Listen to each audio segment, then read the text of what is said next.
नमस्कार ladies and gentleman, देवी और सज्जनों, प्यारे भाई बहनों, स्वागत है आप सभी का आज की इस इम्पोर्टेंट क्लास में। मैं आपके साथ विकास कटारिया और आज आप जुड़े हैं राजस्थान की ज्योग्राफी क्लास के साथ में। आप किसी की एग्ज़ाम की प्रिपरेशन कर रहे हो या आपके एग्ज़ाम के पॉइंट ऑफ व्यू से काफ़ी ज़्यादा इंपॉर्टेंट बन जाएगी। अब राजस्थान की कोई भी एग्ज़ाम में आप जुड़े हुए हैं, ज्योग्राफी ज़रूर आएगी। 8 से 10 क्वेश्चन बनते हैं और यहाँ हम एकदम ज़ीरो से लेकर के एकदम हीरो लेवल तक ज्योग्राफी कंप्लीट करने वाले हैं। ठीक है, तो जो आज एकदम फर्स्ट क्लास में जुड़ा है और जिसे ज्योग्राफी का जी का ज्ञान भी नहीं है ना, यहाँ से शुरू कर सकता है। कंटिन्यू सीरीज रहेगी, एकदम कंटिन्यू रहेगी। आपको क्या करना है, चैनल को सब्सक्राइब करके बेल आइकन को प्रेस कर लेना, जैसे ही क्लास आएगी आप तक पहुंच जाए। ठीक है, ये उपाय आपको करना होगा क्योंकि जादू से क्लास तो मैं आपको नहीं भेज सकता। अरे यस और नो, आपको क्या करना है, डेली क्लास से अटेम्प्ट करना, एक दो क्लास से ढंग से देखना, कंसिस्टेंसी के साथ। एक पेशेंस स्टूडेंट में ज़रूर होना चाहिए। एक बहुत ही इंपॉर्टेंट, बहुत ज़्यादा इंपॉर्टेंट गहना होता है एक स्टूडेंट के लिए, जो बेहद ज़रूरी होता है। अगर आपको गवर्नमेंट जॉब लगनी है ना, तो पेशेंस तो चाहिए, क्योंकि प्रिपरेशन में टाइम तो लगता है, इतना बड़ा सिलेबस है। वैसे ही पेशेंस रखना, एक दो क्लासों में आपको समझ में आ जाएगा हम किस प्रकार से कवर करने वाले हैं और प्रत्येक क्वेश्चन जो एग्जाम में आएगा उसको हम ज़रूर से टच करने वाले हैं। थोड़ा समय, 1-2 मिनट आपको बता दूं किस प्रकार से कवर करेंगे। जितने भी थियोरेटिकल पार्ट है ना इसके अंदर, थ्योरी, वो हम कवर करेंगे। थ्योरी के साथ में मैं कुछ एक क्वेश्चन से लेके आऊँगा जो कि पहले तो होंगे PYQs जो पहले आ चुके हैं, और साथ में जो भी क्या होंगे MCQs होंगे, इंपॉर्टेंट क्वेश्चंस होंगे, वो भी मैं कवर करवाऊँगा। तो थियोरी की जिम्मेदारी मेरी हुई, PYQs की मेरी हुई, MCQs की मेरी जिम्मेदारी हुई। आपकी इतनी सी जिम्मेदारी है, फुल्ली कंसिस्टेंसी के साथ में क्लास को देखना, बस मस्त रहना, मौज काटना और कुछ नहीं है। क्लास देख करके छोटे मोटे नोट्स बनाना चाहो तो बना लेना, स्पीड में बनाना। छोटे नोट्स बताऊंगा, मेरे नोट्स बनाने का तरीका ही कुछ ऐसा होगा कि आपको ज़्यादा समय नहीं लगेगा पढ़ने में। और नहीं बनाओ तो NCERT आप किताब उठा करके पढ़ लेना, कोई भी एक गाइड ले आओ जिसमें आपको समझ में आए वही पढ़ लेना। ठीक है, मैं स्पेसिफिक तो वैसे भी नहीं बांटता फिरता कि भाई साहब आप यही ले तभी पार पड़ेगी, ऐसा कुछ नहीं है। तो चलो शुरुआत करते हैं अपनी आज की ज्योग्राफी की क्लास की। क्लास फर्स्ट है। मैं वापस से बता दूं, अगर आप वास्तव में शुरू से सीखना चाहते हैं तो आज की आपके लिए ये क्लास काफ़ी ज़्यादा इंपॉर्टेंट होने वाली है। ठीक है, यहाँ से क्वेश्चन कितने बनेंगे, देखो आज का जो हमारा पार्ट होगा वो होगा राजस्थान का भौगोलिक परिचय में बताने वाला हूँ, स्थिति और विस्तार के बारे में बताने वाला हूँ। ठीक है, क्वेश्चन यहाँ से 2 से लेकर के 3 क्वेश्चन ज़रूर बनते हैं। हाल ही में जितनी एग्जाम्स लगी हैं आप सभी को पता है, यहाँ से क्वेश्चन बने। चीज़ें डेटाबेस में बहुत ज़्यादा हैं, कुछ एक लॉजिकल हैं जिसको आपको समझना चाहिए, मैं आपको समझाऊंगा, सारी जिम्मेदारी मेरी है। यस और नो, चलो तो शुरुआत करते हैं आज की हमारी क्लास की। ठीक है, धीरे धीरे मुझे जान जाओगे और मेरा पढ़ाने का तरीका भी आप जान जाओगे और आपको समझ में आ जाएगा। क्लासेस सारी इंपॉर्टेंट है। मैं आपको क्या बताने वाला हूँ, एक तो राजस्थान की स्थिति बताने वाला हूँ। एक आपसे मैं पहले ही रिक्वेस्ट कर दूँ, देखो डिजिटल बोर्ड की एक बार उम्मीद मत करना। ठीक है, आप सोचो कि सर आप तो डिजिटल बोर्ड पे नहीं पढ़ा रहे हैं, आप तो बैठ करके पढ़ा रहे हैं। फिलहाल जो सोर्स मेरे पास उपलब्ध है उसमें मैं क्वालिटी एजुकेशन आपको प्रोवाइड कराने का वादा ज़रूर करता हूँ। ठीक है, जैसे जैसे उन्नति होती जाएगी, प्रमोशन कहने का मतलब है मेरा चैनल मोनेटाइज है, आप व्यूज़, लाइक वगैरह कमेंट करते रहेंगे ना, आप देखते रहेंगे, जैसे अर्निंग होगी अपन डिजिटल बोर्ड भी ले आएंगे। यस और नो, ठीक है। चलो, मैं राजस्थान की स्थिति के बारे में इस चैप्टर में चर्चा करूंगा, विस्तार के बारे में चर्चा करने वाला हूं। और अब यहाँ पे स्थिति का मतलब क्या समझ में आया आपको, देखो मैं ग्लोब लेवल पर एक तो बात करूंगा। ठीक है, कि ग्लोब लेवल पर अपना राजस्थान कहाँ पे है, ग्लोब बोल दूं चाहे पृथ्वी बोल दूं, बात एक ही है ना, अपना राजस्थान कहाँ पे है। ठीक है, साथ में मैं बात करने वाला हूँ कि ये जो एशिया है, अपना एशिया महाद्वीप में हम सब विराजमान हैं, इसमें राजस्थान की स्थिति क्या है, अपना जो प्यारा भारत है उसके अंदर अपनी स्थिति क्या है। ठीक है, ये क्वेश्चन, ये बात तो छोटी सी है तीनों में से, लेकिन एक क्वेश्चन बार बार पूछा जाता है, एक क्वेश्चन यहाँ से बनेगा ही बनेगा। ये लो, मैं अभी स्टार मार्क कर देता हूँ। ठीक है, चलो जी, कैसा क्वेश्चन बनेगा वो भी मेरी जिम्मेदारी है, मैं बताऊंगा। विस्तार के अंदर क्या बताऊंगा, एक तो इसका क्षेत्रफल बता दूंगा भैया, इसका जो लैटिट्यूड और लॉन्गिट्यूड वाला भाग है यानी कि इसका अक्षांश हो गया, और क्या इसका देशांतर वाला भाग आ गया, वो मैं कंप्लीट कराने वाला हूँ।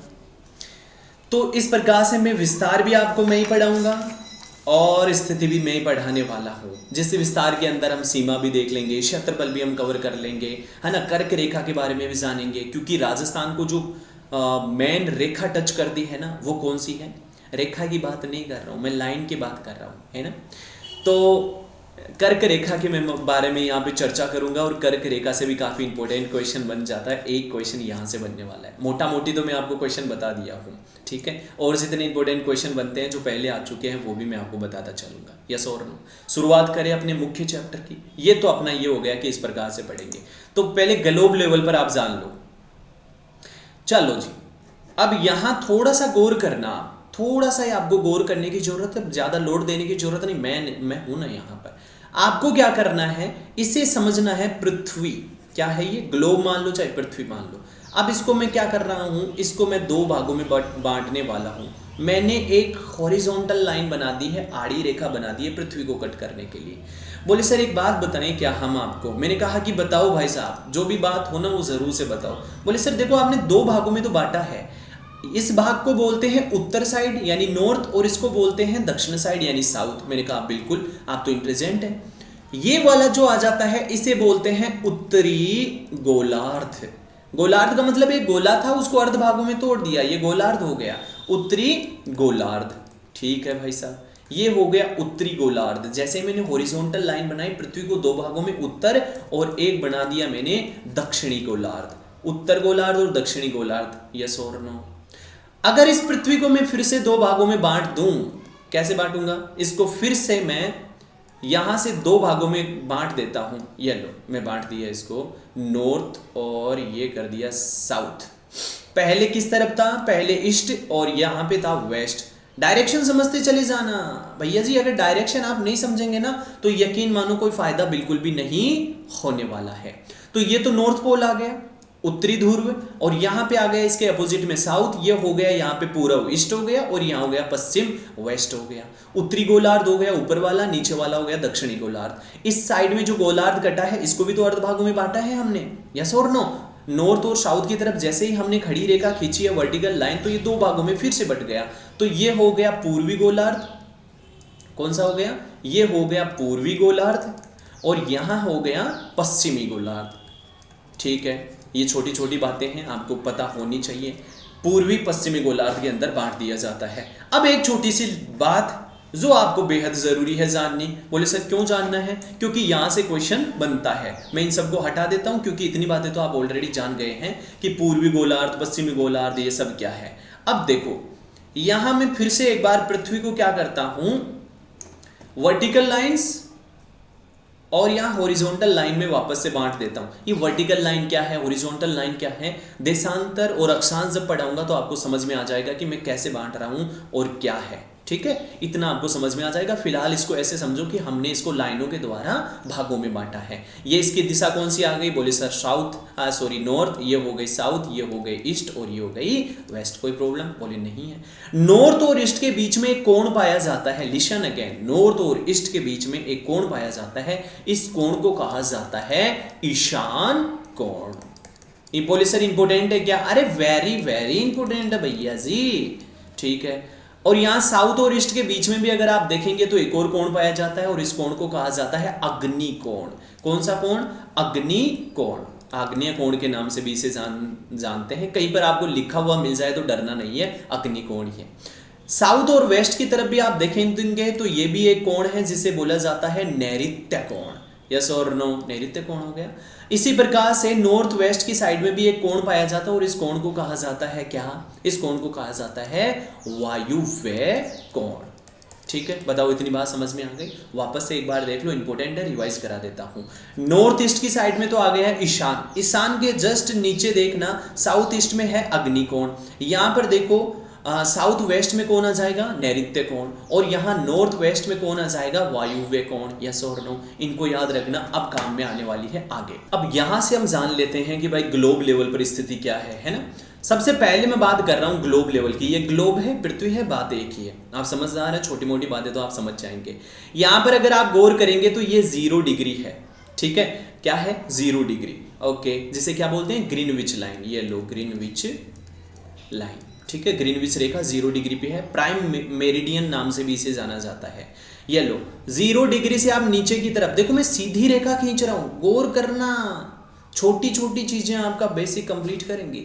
मैं ग्रीनविच रेखा 0 डिग्री से मैं यहाँ पे एक खड़ी लाइन बना दिया हूँ, वर्टिकल लाइन बना दिया 0 डिग्री से। इसी प्रकार से मैं क्या करने वाला हूँ, देखो 0 डिग्री इक्वेटर से वापस से एक आड़ी रेखा बना रहा हूं जो कि क्या है, हॉरिजॉन्टल लाइन मैंने बना दी है। ये भूमध्य रेखा कौन सी है, भूमध्य रेखा, ठीक है।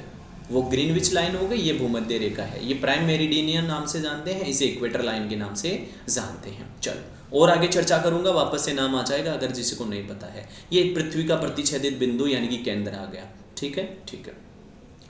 अगर आप एक छोटी सी बात अगर देखेंगे तो ये जो मैंने बनाया है ना 0 डिग्री, इसे 0 डिग्री देशांतर नाम से मैं पुकारता हूं।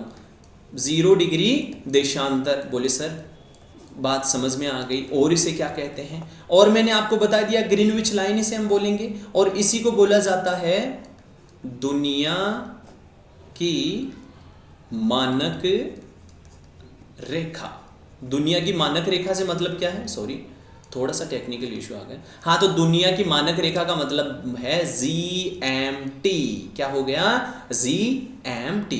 अरे भैया ये बात कर रहा है जो हम टाइम देखते हैं, जो समय देखते हैं ना, उसकी बात कर रहा है। जैसे ही देशांतर बढ़ाऊंगा ना तो आपको समझ में आ जाएगा कि GMT का प्रयोग कैसे किया जाता है। जब मैं इंडिया लेवल पर बात करूंगा तो मैं क्या करूंगा, IST की बात करूंगा। ग्लोबल लेवल की जब मैं बात कर रहा हूं ना तब मैं GMT की बात कर रहा हूं, यस और नो। तो ग्लोबल लेवल पर क्या हो गई, ये GMT यानी मानक रेखा आ गई। और यहाँ पे देखना इंडियन स्टैंडर्ड टाइम की जब बात करूंगा तो इंडिया के लिए आ जाएगी। देशांतर समझाते वक्त मैं आपको समझा दूंगा टाइम कैसे निकाला जाता है। फिलहाल मैं इस लाइन के बारे में बताता हूँ। इसे GMT लाइन या 0 डिग्री या ग्रीनविच लाइन के नाम से भी जाना जाता है, या हिंदी में इसे प्रधान मध्याह्न रेखा के नाम से भी जाना जाता है।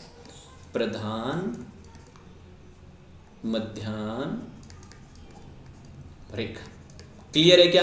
चलो भैया, ये भूमध्य रेखा है, इक्वेटर लाइन हो गई, 0 डिग्री पर बन जाती है। अब यहां अगर आप गौर करेंगे तो थोड़ा सा इस तरफ देखो तो एशिया आपको समझ में आ जाएगा। क्या आ जाएगा, एशिया। अब किस किस को इस बात का बताया कि सर जो एशिया है ना अपना, इसके अंदर ही अपना प्यारा क्या है, भारत इसी के अंदर है, यस और नो।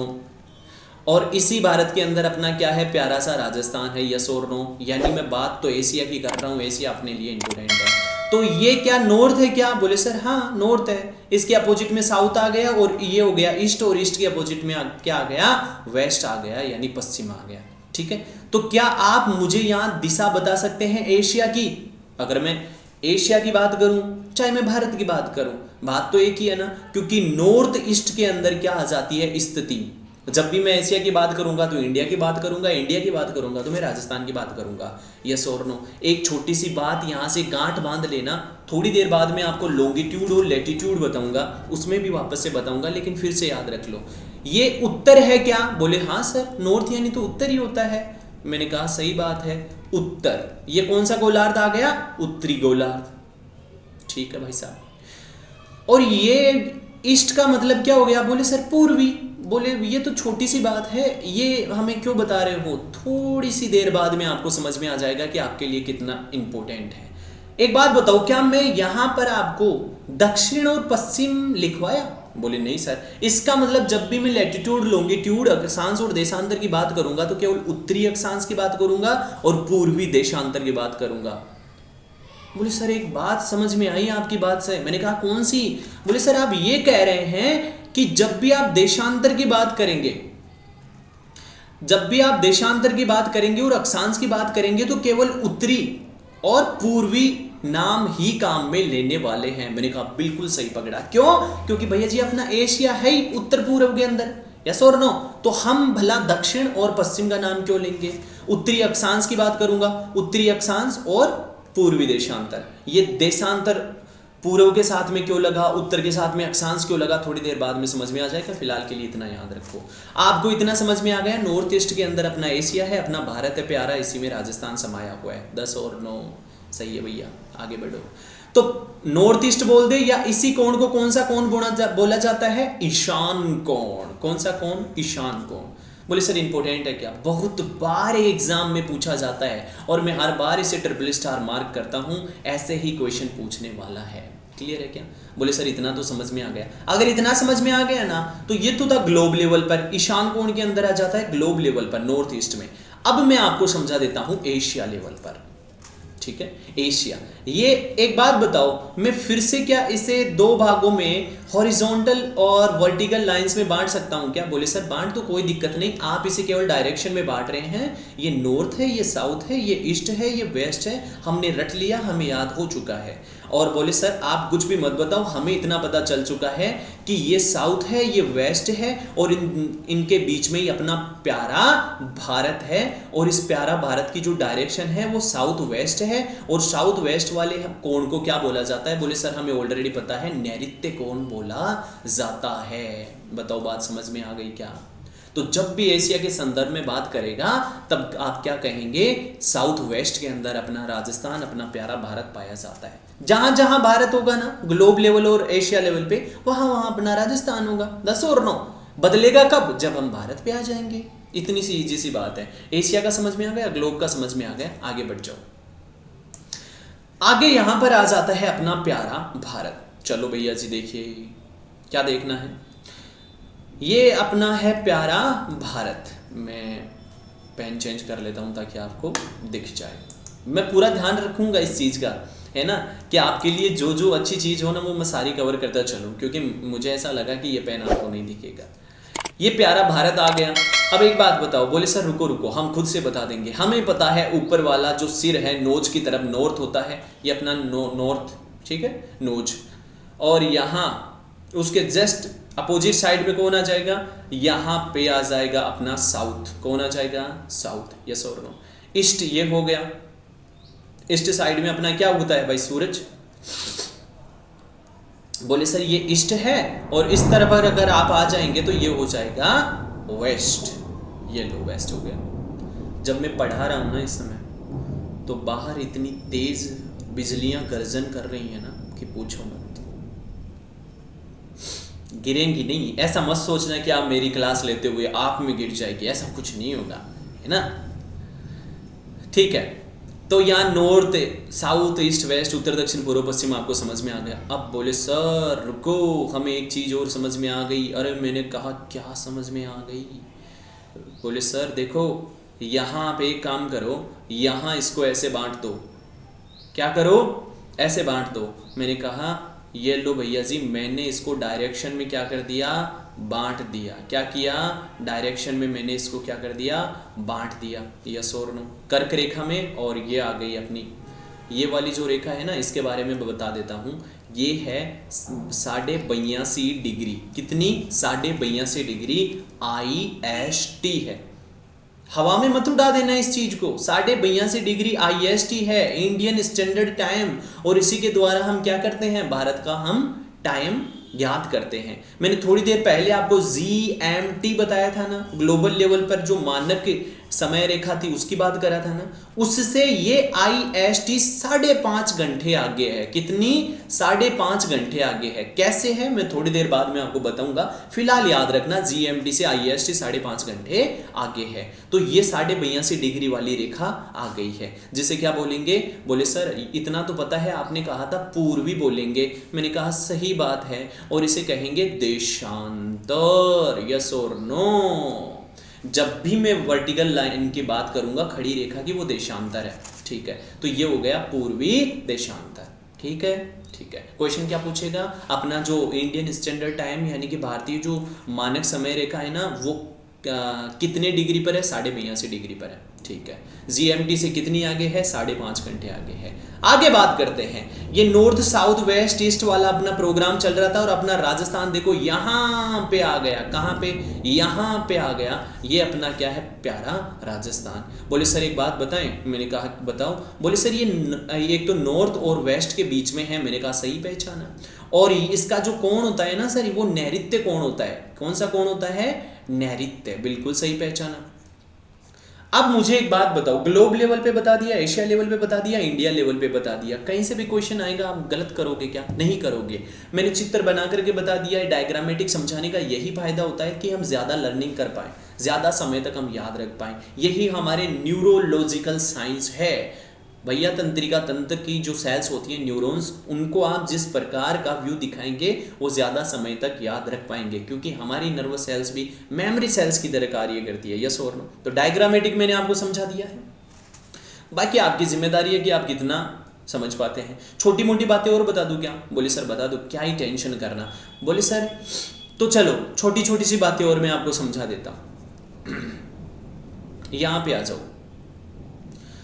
ये जो है ना, ये जो आपको लाइन दिख रही है क्या है? बोले सर आपने थोड़ी देर पहले तो बताया था इक्वेटर लाइन है। कौन सी लाइन है? इक्वेटर लाइन नहीं है, सॉरी, कर्क रेखा है। ये क्या है? कर्क रेखा, कैंसर लाइन, कर्क रेखा है। बिल्कुल सही बात है। ये क्या आ गई? कर्क रेखा आ गई। और ये IST मैंने आपको बताई दी है देशांतर रूप में। ये कर्क रेखा जो है ना, मैं एकदम वापस से बताऊंगा वैसे तो, लेकिन लगे हाथ अगर सीख जाए, 2 बार रिवाइज हो जाए तो मजा आ जाएगा। यस और नो? ये जो कर्क रेखा है ना, 8 राज्यों से गुजरती है। कितने राज्यों से? 8 राज्यों से। कौन कौन से? देखो, राजस्थान से गुजरेगी, मैं एकदम शॉर्ट में लिख रहा हूं, है ना। राजस्थान से गुजरेगी, गुजरात से ये गुजरेगी, राजस्थान से गुजरी, गुजरात से गुजरी, मध्य प्रदेश से गुजरी, और कहां से गुजरी? छत्तीसगढ़ से ये गुजरी है। ठीक है, अगर आप नोट करना चाहो तो नोट भी कर लेना। और कहां से गुजरी? झारखंड से गुजरी है, पश्चिमी बंगाल से गुजरी है, त्रिपुरा से गुजरी है, और किससे गुजरी है? मिजोरम से गुजरी है। त्रिपुरा और मिजोरम से गुजरी है। 1 2 3 4 5 6 7 और 8 राज्यों से ये गुजरती है। यह आपको याद रखना है। यस और नो? चलो भैया आगे बढ़े। ये तो हो गया अपना डायरेक्शन के अनुसार कि राजस्थान की पोजीशन क्या है। अब क्या सीखने वाले हैं? अभी और भी इंपॉर्टेंट चीजें आएंगी। अब मैं आपको बताने वाला हूं लाइन ऑफ लॉन्गिट्यूड और लाइन ऑफ लैटिट्यूड, इनके बारे में बताता हूं। सबसे पहले हम कवर करते हैं यहां पे लैटिट्यूड के बारे में। लैटिट्यूड को देखो हिंदी में कहा जाता है अक्षांश। क्या कहा जाता है? अक्षांश कहा जाता है। ये लो, अक्षांश याद रखना। अब देखो, ये अपना पृथ्वी का ये इक्वेटर लाइन नहीं दिख रही क्या? ये बीच में ये इक्वेटर लाइन हो गई। ये लो, मैं 0 डिग्री कर दूं इसे। इस तरफ अगर मैं जाऊंगा तो उत्तरी गोलार्ध में जाऊंगा, क्योंकि आपको पहले से ही पता है ये नॉर्थ है, ये साउथ है। चलो ठीक है। इस तरफ अगर मैं गया तो कौन सा गोलार्ध हो गया? ये दक्षिणी गोलार्ध हो गया, हम सीख चुके हैं। तो पृथ्वी के केंद्र से यदि आप उत्तर की तरफ, यदि आप उत्तर की तरफ, यदि आप दक्षिण की तरफ, यदि आप उत्तर और दक्षिण की तरफ पृथ्वी के केंद्र से एक कोणात्मक वैल्यू के द्वारा आगे बढ़ते हैं, यहां से यहां तक का जो अंश है ना, एक कोणात्मक वैल्यू है। बोले सर समझ में नहीं आया।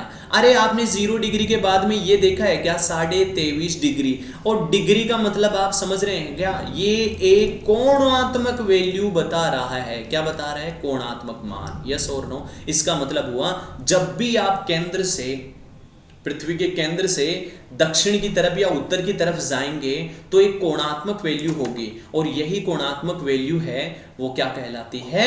अक्षांश कहलाती है, लैटिट्यूड कहलाती है। और जिन लाइनों के द्वारा इसे रिप्रेजेंट किया जाता है, उत्तर और दक्षिण की तरफ जो आप लाइनें बनाते चलते हैं, है ना, लाइनें बनाते चलते हैं, पश्चिम से पूर्व की ओर आप लाइनें जो बनाते चलते हैं भैया जी, उन्हें कहा जाता है लाइन ऑफ लैटिट्यूड, यानी अक्षांश रेखाएं। बोलो बात समझ में आ गई क्या? याद रखना, ये जो लाइन ऑफ लैटिट्यूड है इनकी संख्या निश्चित है। कितनी है? 181, 181। कितनी है? 181 लाइन ऑफ लैटिट्यूड है। ठीक है सॉरी। ये हमेशा जो इक्वेटर लाइन है उसके पैरेलल चलती हैं, पैरेलल चलेंगी, समांतर रूप से चलेंगी। ये बात भी याद रखना। 181 इनकी संख्या याद रखना। ये लाइन ऑफ लैटिट्यूड पृथ्वी गोल है, इसके चारों तरफ ऐसे चलेंगी, ऐसे चलेंगी, ऐसे चलेंगी, उत्तर और दक्षिण की तरफ जब ऐसे चलेंगी मतलब एक सर्कल बना रही है। और ये सर्कल आपको कैसा दिखेगा? ऐसा दिखेगा, ऐसा दिखेगा, ऐसे दिखेगा। यस और नो? इस प्रकार से सर्कल बनाती चली जाएंगी। और टोटल जो लैटिट्यूड सर्कल की संख्या है, यानी अक्षांश वृत्त जिन्हें बोलते हैं, क्या बोलते हैं? अक्षांश वृत्त। इनकी संख्या कितनी हो जाएगी?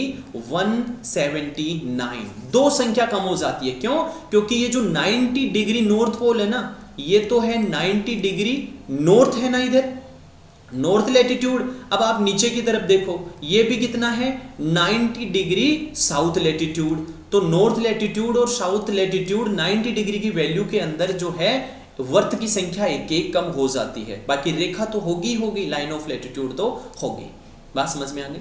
थोड़ा सा कॉमन सेंस अगर हम लगाएंगे तो हमें एक चीज दिखाई देगी कि ये जो इक्वेटर लाइन है वहां पर इस लाइन ऑफ लैटिट्यूड की अक्षांश रेखा की जो लंबाई है सबसे ज्यादा है।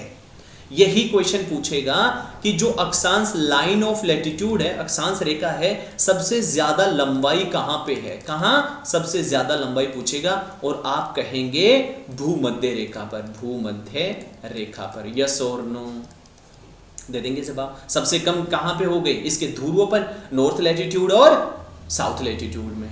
क्लियर है क्या इतनी बातें?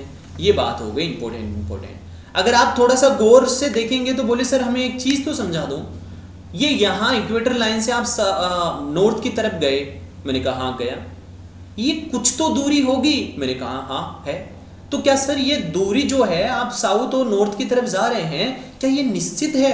ये जो अंश है बीच में, ठीक है, ये एकदम निश्चित दूरी है। ये जो नॉर्थ और साउथ की तरफ आप दूरी कैप्चर कर रहे हैं ना, एकदम निश्चित है। कितनी दूरी? 111 किलोमीटर, याद रखना। वैसे 111.13 आपको दिख जाएगा किलोमीटर। यस और नो, आप 111 किलोमीटर याद रखना। तो ये मैं कह सकता हूं कि दो अक्षांश रेखाओं के बीच की जो दूरी होती है वो 111 किलोमीटर होती है। यस और नो, बात समझ में आ गई क्या? बोले सर बात समझ में भी आ गई और समझते हुए मजा भी आ गया। अरे मजा तो आएगा, और सुनो भी तो। क्या? मुझे एक बात बताओ, मैंने क्या कहा? ये क्या है? बोले सर लाइन ऑफ लैटिट्यूड, अक्षांश रेखा। ये क्या है? अक्षांश रेखा। इन दोनों के बीच में ये जो अंश है, ये जो अंश है, इसका नाम क्या है? बोले सर इसका भी नाम है। अरे हाँ भैया जी, इसका भी नाम है। तो इसका नाम क्या है? इसे बोला जाता है कटिबंध क्षेत्र। नाम आपका सुना हुआ है या सुना सुना हुआ है? सुना है या सुना सुना है? कटिबंध क्षेत्र इसे बोला जाता है। लेडीज एंड जेंटलमैन, ये आपका नाम सुना हुआ है।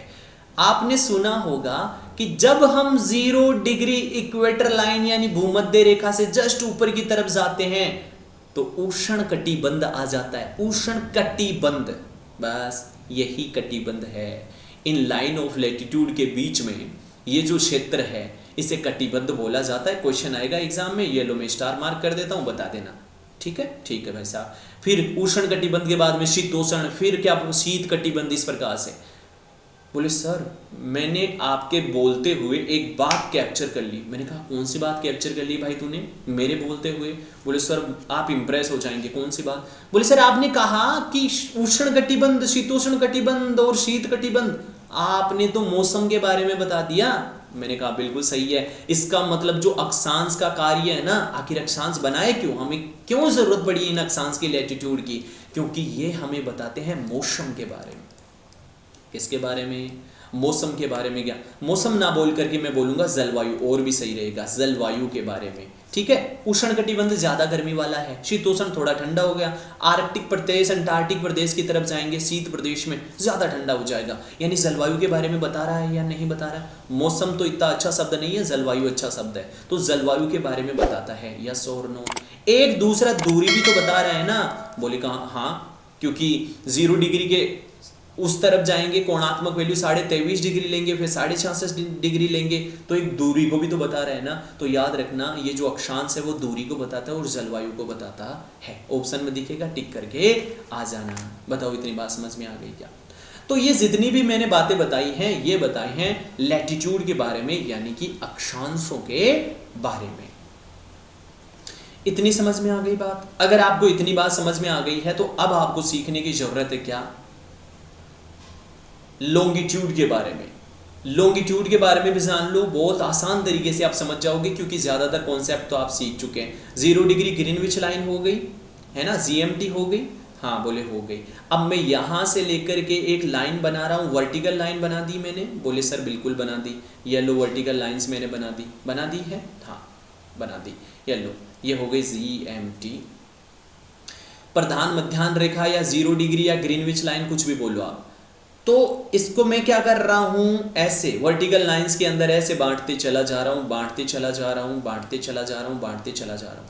थोड़ी देर पहले मैंने आपको बताया था कि अगर आप इसे 2 गोलार्धों में बांट देंगे, पूर्व की तरफ जो गोलार्ध होगा इसे पूर्वी गोलार्ध बोलेंगे, और पश्चिम की तरफ होगा उसे क्या बोलेंगे? पश्चिमी गोलार्ध बोलेंगे। यस और नो? तो आप क्या करो, इसको वर्टिकल लाइंस के अंदर ऐसे बांट दो। बांट दिया बोले। अब ये जो आपने बांटा है ना 0 डिग्री से, पूर्वी गोलार्ध और दक्षिणी गोलार्ध, खड़ी रेखाएं, इन्हें कहा जाता है लॉन्गिट्यूड, यानी कि देशांतर। अरे बताओ भाई, बात समझ में आई को ना आई? आगे के आनी भी चाहे तो देखो, बात तो आपको समझ में जरूर से आएगी, ये तो पक्की बात है।